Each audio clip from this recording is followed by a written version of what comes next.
Shalom Bapak Ibu yang terkasih di dalam nama Tuhan Yesus Kristus. Pagi hari ini kita bersyukur kepada Tuhan buat kasih setia dan kebaikannya yang tidak pernah meninggalkan kita.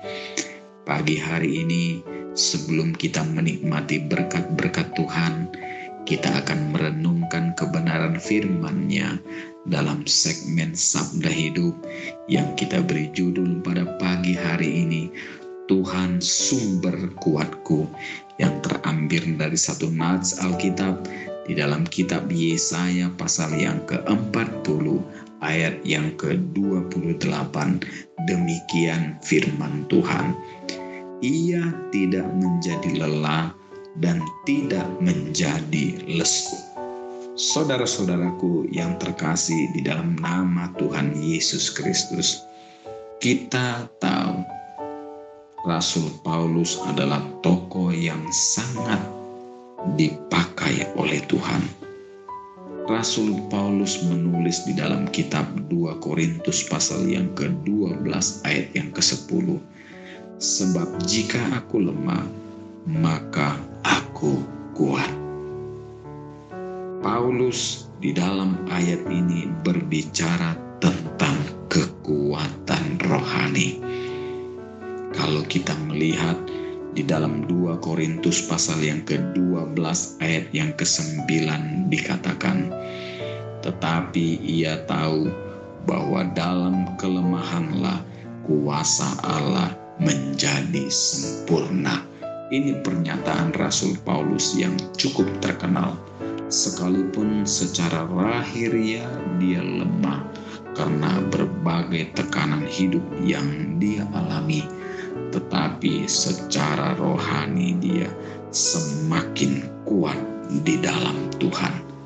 Pernyataan Rasul Paulus ini sama seperti pernyataan Nabi Yesaya di dalam Yesaya pasal yang ke-40 ayat yang ke-29. Tuhan memberi kekuatan kepada yang lelah dan menambah semangat kepada yang tiada berdaya.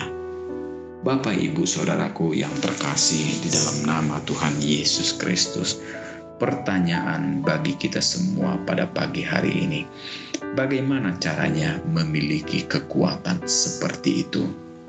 Jawabnya ialah tinggal di dalam Tuhan.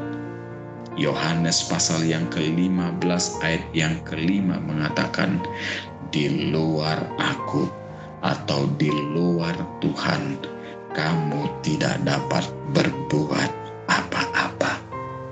Saudara-saudaraku yang terkasih di dalam nama Tuhan, ada satu tokoh yang cukup terkenal. Dia mengatakan, jika orang terkuat di dunia saja tidak dapat melewati satu hari pun tanpa kuasa Yesus Kristus, bagaimana dengan orang pada umumnya? Untuk mengetahui jawabannya, kita dapat melepaskan ketergantungan kita pada kekuatan diri sendiri yang menyesatkan, dan kemudian meminta pertolongan Tuhan yang kuat dan berkuasa. Pagi hari ini, mari kita renungkan apa yang terjadi ketika kita bergantung pada kekuatan Allah dan tidak pada kekuatan diri sendiri.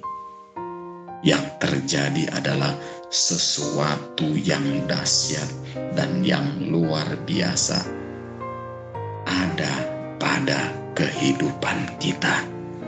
Firman Tuhan di dalam Mazmur pasal yang ke-28 ayat yang ke-7 mengatakan, Tuhan adalah kekuatanku dan perisaiku. Artinya apa? Di luar Tuhan tidak ada kekuatan yang sejati. Hanya ada di dalam Tuhan. Karena Tuhan adalah kekuatan kita dan perisai kita yang memberi pertolongan kepada kita. Biarlah ini menjadi satu perenungan bagi kita, bahwa hanya Tuhanlah sumber kekuatan kita. Firman ini menjadi rema, menjadi suluh dan terang bagi jalan kita di sepanjang hari ini. Selamat pagi buat kita semua, selamat beraktivitas, Tuhan Yesus memberkati kita semua. Amin.